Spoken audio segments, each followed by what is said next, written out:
Hi everyone, how are you all. So this is Junaid Khan and आज के इस video में बात करूंगा कि डेटा एनालिस्ट है कि क्या क्या पाथ हमें फॉलो करने चाहिए, कैसे कैसे फॉलो करने चाहिए, मैंने क्या क्या फॉलो करे और जो भी मैंने अपनी गलतियों से सीखा। ठीक है कि मैंने मतलब किसी सब्जेक्ट को बहुत टाइम दे दिया या किसी टॉपिक को बहुत ज्यादा टाइम दे दिया। मैंने बहुत गलतियां करी है, मैंने बहुत चीजें सीखी हैं। ठीक है, तो लास्ट 2-3 सालों में मैंने ये चीज बहुत करी है। तो ये जो मैंने प्लान बनाया है ये सिर्फ 50 डेज, अंडर 50 डेज। वैसे तो ये अगर आप इसके डेज काउंटिंग करोगे तो 48 डेज ही बैठेंगे। तो ये अंडर 50 डेज अगर आप मान के चलो तो अंडर 50 डेज आपका हो जाएगा डेटा एनालिस्ट के लिए रेडी, अगर आप फ्रेशर हो तो भी। तो देखो, मैंने जो बनाया है अपना इसका डेटा एनालिस्ट का, तो ये 9 पार्ट्स में डिवाइडेड है। अब इस 9 पार्ट्स को हम गो थ्रू होंगे वन बाय वन कि कैसे कैसे मैंने इसे डिवाइड करा है कि आपको किसी को लैंग्वेज को, मैथमेटिक्स को या ईडीए पार्ट को कितना कितना टाइम देना चाहिए। ठीक है, और इस अगर आप इसको फॉलो करते हो तो इसके साथ साथ आप 7-8 प्रोजेक्ट भी बना पाओगे। यस, 7-8 प्रोजेक्ट अगर आप रेज्यूमे में भी लिखते हो, उस 7-8 प्रोजेक्ट को अगर डिस्क्राइब भी करते हो तो भाई साहब बात ही अलग है आपकी। ठीक है, और इसके बाद जो नेक्स्ट वीडियो आएगी उसमें बताऊंगा कि आप कौन कौन से कोर्सेज के लिंक है जो फ्री में आप फॉलो कर सकते हो। तो अभी मैं आपको बताता हूँ कि आपको क्या क्या चीज करनी है। तो चलिए शुरू करते हैं। तो ये हमारा रोड मैप है। तो इसमें जो हमारी डेटा एनालिस्ट के हैं, सबसे पहले जो चीज चाहिए हमें चाहिए होती है प्रोग्रामिंग लैंग्वेज। अब प्रोग्रामिंग लैंग्वेज में क्या होता है कि तुम आपको इसमें या तो आप पाइथन कर सकते हो या आर। अब इन दोनों में से पाइथन और आर क्यों बोल रहा हूँ, पाइथन मैंने प्रीफर करी थी, मैंने पाइथन क्यों प्रीफर करी थी मैंने आपको पिछली वीडियो में बता रखा है। क्योंकि यार मुझे वेब स्क्रैपिंग या मतलब ये सब चीजें करनी होती है। और उसके अलावा मेरा एक सेकंड ओपिनियन अपना मतलब एक सेकंड बैकअप रख रखा था कि अगर मेरा पाइथन में डेटा एनालिस्ट में कुछ नहीं होता है, ठीक है, टचवुड हो गया, मुझे सेकंड प्लान की जरूरत नहीं पड़ी, नहीं होता है, तो मैं जेंगो फ्लास्क वगैरह सीख के या सॉफ्टवेयर इंजीनियरिंग में जा सकता हूँ। ठीक है, तो मैंने यहाँ पे प्रोग्रामिंग लैंग्वेज पाइथन चूज करी और इसको मैंने दिए अराउंड 5 डेज। ओके, तो पाइथन और आर को आप शुरू करिए, नोविस हो तो आप 5 दिन लोगे ना। लेकिन यार एक शर्त है, अगर इस बात को फॉलो करना है ना, एटलीस्ट आपको दिन में मिनिमम 5 घंटे देना है। मिनिमम अगर आपने 5 घंटे दे दिए ना तो आप गुड टू गो। 5 घंटे को अगर आप 48 या 50 से मल्टीप्लाई करते हो तो 250 आवर्स, 50 डेज में आप 250 आवर्स दे रहे हो। और आपको जो ऑनलाइन कोर्सेज देते हैं वो 23-24 घंटे में कराते हैं यार, 6-6 हजार रुपए। या कोई कोई तो 30-30, वो 30 हजार, या जो 100-100 घंटे होते हैं वो भी 30 हजार ले लेते हैं, वो सिखाते हैं। ठीक है, उन्होंने सीखा हुआ है। तो मैं आपको बताऊंगा जो अपनी नेक्स्ट वीडियो आएगी इन सबका लिंक कहाँ मिलेगा। ठीक है, नेक्स्ट वीडियो में बता दूंगा। अभी इस वीडियो में बात करते हैं। तो पहले हम क्या फॉलो करेंगे, पाइथन लैंग्वेज फॉलो करेंगे। और हम जो 6 हजार का कोर्स है या 30 हजार का कोर्स है वो फ्री में हम करने वाले हैं अपने घर पे बैठे बैठे। वो बात अलग है कि हम वहाँ पे ट्रेनिंग नहीं जाएंगे या कुछ नहीं जाएंगे, बस आपको वाईफाई का खर्चा देना है या आपको अपने इंटरनेट का खर्चा देना है और आप गुड टू गो। 7-8 प्रोजेक्ट, वो भी इतने प्रोजेक्ट बनाएंगे, मैं भी आपको वही प्रोजेक्ट बताने वाला हूँ जो आपको बनाने हैं। उसके अलावा और कोई प्रोजेक्ट फ्यूचर में मेरे दिमाग में आता है तो मैं आपको वो भी बताऊंगा। तो इस पहले क्या करना है, आपको पाइथन या आर में से एक लैंग्वेज यूज करनी है, वो मैंने बता दी। उसके बाद आपको क्या करना है, मैथमेटिक्स। मैथमेटिक्स में क्या चाहिए तुम्हें, स्टैटिस्टिक्स और प्रोबेबिलिटी। डेटा एनालिस्ट के लिए आपको लीनियर अलजेब्रा और बाकी सब चीजों की जरूरत नहीं है, खाली स्टैटिस्टिक्स और सेकंड प्रोबेबिलिटी आपने ये कर ली तो गुड टू गो। अब स्टैटिस्टिक्स के लिए कितने दिन दे सकते हो आप, 3 दिन दे सकते हो। उसके अलावा प्रोबेबिलिटी के लिए आप 4 डेज दीजिए। ठीक है, फिर आता है हमारा एक्सप्लोरेटरी डेटा एनालिसिस पार्ट। अब ईडीएफ पार्ट में क्या होता है, इसमें मैंने ज्यादा चीजें मतलब डिटेल में वो नहीं लिखी है। ठीक है, क्योंकि रोड मैप यार छोटा सा बनाना चाहिए, मुझे तो छोटा सा बनाया है। तो रोड मैप में ये ईडीएफ पार्ट में क्या करना है, आपको पहले सीएसवी डेटा के साथ काम करना है, फिर जेसोन डेटा। फिर आपको एक तीसरा मैंने डाल दिया है कि यार फेचिंग डेटा आपको आना चाहिए, मतलब किसी को एपीआई दे दी तो आपको वहां से फेच करना आना चाहिए। तो सीएसवी डेटा के लिए आपको क्या करना चाहिए कि पांडास के थ्रू या जो भी मतलब पाइथन के थ्रू या आर में जैसे भी आप कैसे डेटा फ्रेम बना सकते हो, सीएसवी को हम लोड कर सकते हैं किसी डायरेक्टरी से। उसके अलावा हम जेसोन फॉर्मेट को कैसे लोड कर सकते हैं और एपीआई को कैसे फैच करते हैं, ये चीज आनी चाहिए। सीएसवी डेटा के लिए वर्किंग के लिए आप नेट पर सर्च करोगे तो आपको बहुत सारी मटेरियल मिल जाएगा। बाकी मैं मटेरियल अगली वीडियो में डालूंगा, मैंने जैसे बोला है। तो सीएसवी डेटा के लिए आपको देना है 2 दिन। उसके बाद आपको देना है जेसोन के लिए 2 दिन एंड वेदर डेटा। ठीक है, वेदर डेटा में क्या है आपका, इसको आप चाहो तो एक दिन भी दे सकते हो। ठीक है, ये हमारा वेदर डेटा है। अब वेदर डेटा मतलब क्या है कि यार एक एपीआई है, तो वेदर डेटा की एपीआई फ्रीली अवेलेबल हो जाती है। तो एक कोई भी ब्लॉग उठाओगे एक दो, तो वहां ब्लॉग्स आप इजीली कर सकते हो। ठीक है, तो ये हमारा ये हो गया वेदर एपीआई का। उसके अलावा उसके बाद हम बात करते हैं डेटा एनालिस्ट की। तो डेटा एनालिस्ट में डेटा विजुअलाइजेशन हमारा फोर्थ पार्ट आता है। डेटा विजुअलाइजेशन में पहला आता है मैटप्लॉटलिब, फिर आता है सीबॉर्न, फिर आता है प्लॉटली। अब मैटप्लॉटलिब, सीबॉर्न और प्लॉटली को कितने कितने कितने दिन दे रहे हैं, तो आप तीनों को एक एक दिन दीजिए। मतलब मैटप्लॉटलिब में आप pie chart, bar chart, violent plot और बार प्लॉट, ये कैसे कैसे बात बना सकते हो, ये सब देख लो मैटप्लॉटलिब में। फिर सेम सीबॉर्न में, सीबॉर्न में क्या डिफरेंस है, मैटप्लॉटलिब में क्या डिफरेंस है, ये देख लो। अब प्लॉटली क्या, प्लॉटली में ना आप विजुअलाइजेशन अच्छा कर सकते हो। मतलब जो उसमें इंटरेक्शन है ना, इंटरेक्टिविटी प्लॉटली में बहुत अच्छी है। ठीक है, ये मैंने अभी टीसीएस में आके ये चीज सीखी है प्लॉटली, तो मैंने ये इंक्लूड कर दिया। और एक दिन से ज्यादा कोई भी चीज नहीं लेगी, ठीक है। तो एक एक दिन दीजिए, किसी को 5-10 दिन देने की जरूरत नहीं है, 5 घंटे देने हैं, लेकिन एक टॉपिक को डेली 5 घंटे दो। ठीक है, सुबह 2 घंटे, दोपहर को 1 घंटा और रात शाम को 2 घंटे, 5 घंटे होगा आराम से। बाकी दिन में जो चाहे वो करो, ठीक है, अपना जिम जाओ, अपने एक्सरसाइज करो, सब चीज करो, एक्सरसाइज बहुत जरूरी है। फिर उसके बाद आते हैं वेब स्क्रैपिंग में। अब जो वेब स्क्रैपिंग में आपको सिखाने के लिए, सीखने के लिए कहने वाला हूँ ना, ये प्रोजेक्ट के थ्रू है। तो ये 3 प्रोजेक्ट हैं। अब ये 3 प्रोजेक्ट कैसे करने हैं, एक तो आईपीएल का। आईपीएल में क्या है कि आप अगर नेट पर सर्च करोगे आईपीएल वेब स्क्रैपिंग, ठीक है, तो वहां पे ब्लॉग आ जाएंगे। तो आईपीएल में कैसे करते हैं, ये एक दिन का काम है, ठीक है, ज्यादा लंबा चौड़ा नहीं है, 5 घंटे बैठोगे, वैसे 2 घंटे में काम है। आप देखो रिक्वेस्ट लाइब्रेरी के थ्रू कैसे हम कोई वेबसाइट है उसको कैसे मतलब हम रिक्वेस्ट कर रहे हैं, उसको हम कैसे ले रहे हैं, ठीक है, उसके बाद हमें कैसे कैसे करना है। तो एक आईपीएल की ब्लॉग देखो, उसके बाद क्या देखना है आपको, आईएमडीबी का ब्लॉग देखना। आईएमडीबी का जब ब्लॉग देख लोगे आप, ठीक है, तो ये 2 प्रोजेक्ट बन गए तुम्हारे वेब स्क्रैपिंग में, आईपीएल और आईएमडीबी। इसके बाद जो मैंने तीसरा प्रोजेक्ट बनाया, इंजीनियरिंग कॉलेज 360, जो मैंने काम करा था, ठीक है, वो भी मैंने मेंटर मेंटर स्कूल के अंदर काम करा था, ठीक है।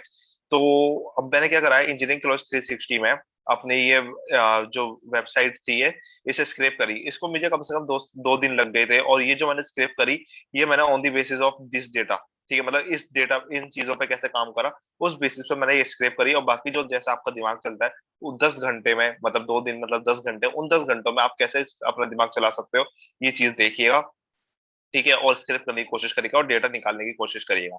उसके बाद क्या करना है कि आपको थोड़ी सी यार एक्सेल सीख लेना, क्योंकि यार बहुत कंपनियां एक्सेल पर काम करती हैं। तो अपना एक्सेल सीख लो, 3 दिन लगेंगे, ज्यादा ज्यादा बेसिक कमांड कैसे, कंट्रोल कॉपी, ये कोई भी ब्लॉग उठा लो, 4-5 ब्लॉग उठाओगे, 5 घंटे यार, 3 दिन मतलब 15 घंटे एक्सेल सीख रहे हो यार, बहुत होता है। आप कोई यूडमी कोर्स देख लो, 5-6 घंटे का, ये वो 700 रुपए, 400 रुपए ऐसे देते हैं। तो ब्लॉग्स उठाओ, अपना करना चालू करो यार, ठीक है। ब्लॉग्स उठा के बहुत, मतलब ब्लॉग्स बहुत काम आएंगे, डॉक्यूमेंटेशन बहुत काम आएगी, आगे जाके पता लगा। पहले यार मैं भी सोचता था, पता है, मैं सोचता था, अभी जैसे टीसीएस में काम कर रहा हूँ, तो डॉक्यूमेंटेशन मुझे बिल्कुल आदत नहीं थी। लेकिन अब इतनी चीजें सीख रहा हूँ ना, तो बस डॉक्यूमेंटेशन के अलावा और कुछ चीजें फॉलो बहुत कम होती है मेरे से। मतलब डॉक्यूमेंटेशन, हर चीज की डॉक्यूमेंटेशन देखनी पड़ती है कि इस डॉक्यूमेंटेशन में फंक्शन, क्योंकि लिखे रहते हैं कि ये फंक्शन यूज होने वाला है, तो ये फंक्शन यूज कर सकते हो तुम। और बाकी ब्लॉग्स पे इतना नहीं लिखा रहता जितना डॉक्यूमेंटेशन में लिखा होगा, ठीक है। उसके बाद हम फॉलो करते हैं एसक्यूएल डेटाबेस। एसक्यूएल डेटाबेस में मैंने माई एसक्यूएल लिखा है। इसके अलावा अभी मैंने रिसेंटली 3-4 डेटाबेस और सीखे हैं, जैसे नो एसक्यूएल में रेडिस, इलास्टिक सर्च, मोंगोडीबी, ये सब सीखा है। तो आप अभी क्या करिए, बेसिकली खाली एक माई एसक्यूएल सीखिए, क्योंकि ये बेसिक वाला है। उसके बाद अगर नो एसक्यूएल सीखना होता है, तो उसमें आप इलास्टिक सर्च, रेडिस और मोंगोडीबी वगैरह सीख सकते हो। फिलहाल आप माई एसक्यूएल पे ध्यान दीजिए। माई एसक्यूएल को आप 5 दिन दीजिए, मतलब 25 घंटे में आप 25 आवर्स माई एसक्यूएल पे लगाइए। और लेकिन 5 दिन देना है, ठीक है। और स्ट्रिक्ट स्ट्रिक्ट, मतलब इस प्लान के अकॉर्डिंग स्टिक रहिए। आप with in 50 days data analyst के लिए गुड टू गो हो जाओगे, क्योंकि आपके 3 प्रोजेक्ट मैंने यहाँ पे बनवा दिए। और बाकी आगे ये प्रोजेक्ट्स हैं, इसमें भी मैं आपको बताने वाला हूँ कौन कौन से प्रोजेक्ट हैं। तो एसक्यूएल डेटाबेस में 5 दिन दिए। उसके बाद मशीन लर्निंग मॉडल्स। अब मतलब मशीन लर्निंग मॉडल मैंने शायद गलत दिखा, यहाँ पर मशीन लर्निंग एल्गोरिथम्स होने चाहिए, ठीक है। तो मैं इसे 1 मिनट करेक्ट कर लेता हूँ, क्योंकि यार अच्छा नहीं लगता ऐसे। तो इसे मशीन लर्निंग एल्गोरिथम्स करते हैं हम। फिर उसके बाद हम क्या करते हैं, यहाँ पे करते हैं हम 4 मैंने अभी लिख रखी है, आप चाहो तो 5 कर सकते हो। मैंने linear regression, multiple linear regression, logistic regression, KNN, इन एल्गोरिथम पे कैसे वर्क करना है, इनके कैसे प्रोजेक्ट है। कोई भी ब्लॉग उठाओ, एक भी एल्गोरिथम के लिए आप या तो एक भी वो फॉलो कर सकते हो कि कैसे कैसे हमारा हुआ है, मतलब कैसे कैसे लीनियर रिग्रेशन वर्क करिए, कैसे मल्टीपल लीनियर रिग्रेशन वर्क करिए। कोई भी डेटा उठाओ और उस डेटा पे कैसे वर्क करिए। ब्लॉग उठाओगे तो आपको ब्लॉग से बहुत सारी चीजें मिलेंगी, तो आप ये कर सकते हो, ठीक है। उसके बाद मल्टीपल लीनियर रिग्रेशन पे आपने कर लिया, तो 1 दिन देना है, ठीक है, 1 दिन से ज्यादा नहीं देना। उसके बेसिस भी आप समझ लोगे पीछे से कैसे कैसे डीटी और वो सब काम कर रहा है, ठीक है। उसके बाद मल्टीपल लीनियर रिग्रेशन, और उसके बाद आता है आपका लॉजिस्टिक रिग्रेशन, जो कि आपकी क्लासिफिकेशन के लिए बहुत हेल्प करने वाला है। उसके बाद के नियरेस्ट नेबर, और ये एक एक दिन दिया, बाकी और बहुत सारी हैं जैसे डिसीजन ट्री एंड ऑल, तो उसको भी आप पढ़ सकते हो। ठीक है, 5 एल्गोरिथम अपनी मेन रखो और उन 5 के बारे में आपको वो इम्प्लीमेंट करनी आनी चाहिए।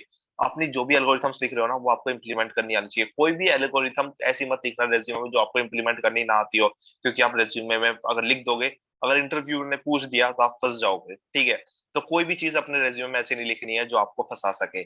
उसके बाद आपको क्या करना है, प्रोजेक्ट्स देखो, मैंने जो लिखे हैं यहाँ पे 7 प्रोजेक्ट्स हैं, 1 2 3 4 5 ओके 6 प्रोजेक्ट है, सॉरी यार 6 प्रोजेक्ट है। अब ये जो एक प्रोजेक्ट है वो तो ऊपर से ही हमने वेब स्क्रैपिंग करी है उसी पे, मतलब जो आपका मेन प्रोजेक्ट होने वाला है ना, वो इंजीनियरिंग कॉलेज 360 का होने वाला है। क्यों? क्योंकि रियल टाइम डेटा पे वर्क करने वाला है और ये आपका बिग प्रोजेक्ट, ये सबसे मान लो मतलब ये star star triple star 5 star, जितने स्टार लगाने यार उतने लगा लो इस प्रोजेक्ट पे। तो प्रिडिक्शन ऑफ ड्रग टाइप, मतलब क्या है कि आपको 4 5 ड्रग दे रखे हैं। ठीक है, ये एक सुपरवाइज लर्निंग का होगा। 4 5 ड्रग दे रखे हैं, अब उस ड्रग में से अगर आपने एक मशीन लर्निंग मॉडल करा, ठीक है, उसके बाद आपने क्या करा है कि अगर आपको कोई ड्रग की मतलब आती है, मतलब ड्रग मतलब यहाँ पे यार दवाई है कोई, मतलब ये मत सोचना क्या मैं ड्रग्स लेने के लिए तुमसे कह रहा हूँ, ये याद रखना भाई, ड्रग्स नहीं लेना है अपने। ड्रग मतलब यहाँ पे अपने दवाई का, मेडिसिन की बात चल रही है। ठीक है, तो आपको कौन सी मेडिसिन किस कैटेगरी में आएगी, इस टाइप का आपको ब्लॉग मिल जाएगा। बाकी मैं ये सारे प्रोजेक्ट से जो लिंक है अगली वीडियो में डालने वाला हूँ। उसके बाद अगली वीडियो मतलब जब भी मेरे डेटा एनालिस्ट से रिलेटेड वीडियो आएगी। ठीक है, अभी तो एक और वीडियो है जो मैं किसी के साथ प्लान कर रहा हूँ, जिसमें क्या होगा कि मैं उनके साथ प्लान कर रहा हूँ कि उन्होंने कैसे कैसे अपना मतलब आईटी इंडस्ट्री में आए, क्या क्या करा, उन सब चीजों के बारे में बात करेंगे। वो काफी सीनियर, मतलब आप मान लो 4 5 साल सीनियर बंदे हैं हमसे, मुझसे मतलब। उसके बाद आपने क्या करा, प्रिडिक्शन ऑफ कस्टमर कैटेगरी पे, मतलब इस टाइप का एक कस्टमर कैटेगरी के कौन सी कैटेगरी में आता है, मतलब 4 5 कैटेगरी, कोई डिश टीवी लिया आपने, उसमें 4 5 प्लान बना दिया। अब 4 5 प्लान में कौन कौन से कस्टमर किस कैटेगरी में आते हैं वो बना लिया। अब कोई कस्टमर है उसको कौन से कैटेगरी में आ सकता है ये देख लिया आपने। ठीक है, तब ये एक दूसरा प्रोजेक्ट आपका क्या होगा, प्रिडिक्शन ऑफ कस्टमर कैटेगरी। उसके बाद CO2 एमिशन कौन सा क्या मतलब प्लांट है, क्या CO2 एमिशन कर रहा है। ठीक है, उसके बाद आता है इन्वेस्टिगेटिंग TMDB डेटा सेट, मतलब आपको जैसे IMDB है उसी तरीके से TMDB डेटा सेट है, उसको इन्वेस्टिगेट करना है। उसके बाद आपको एक्सप्लोर वेदर ट्रेंड्स, मतलब वेदर ट्रेंड्स आपको फाइंड आउट करने हैं कि कैसे कैसे वेदर आएगा, मतलब वेदर फोरकास्टिंग आप समझ सकते हो, इस टाइप के आपको वेदर ट्रेंड्स फॉलो करने हैं। आप ये जो पांचों चीजें अगर आप नेट पर डालोगे ना, तो आपको एक पूरा का पूरा ब्लॉग्स मिल जाएगा, एक नहीं काफी सारे मिल जाएंगे, पूरा एक गूगल का पेज होगा इन्हीं ब्लॉग से भरा हुआ होगा। आप उन्हें देख के इंप्लीमेंट करिए, आपको थोड़ा आइडिया लगेगा। उसके बाद आपको क्या करना है, जो आपने यहाँ से डेटा एक्सट्रैक्ट किया था ना, यहाँ से डेटा एक्सट्रैक्ट करने के बाद जो ये डेटा एक्सट्रैक्ट करा है उस पे आपको ये EDA part, machine learning model जो आप लगा सकते हो वो लगाओ और इसको अपना मेन प्रोजेक्ट बना के रखो।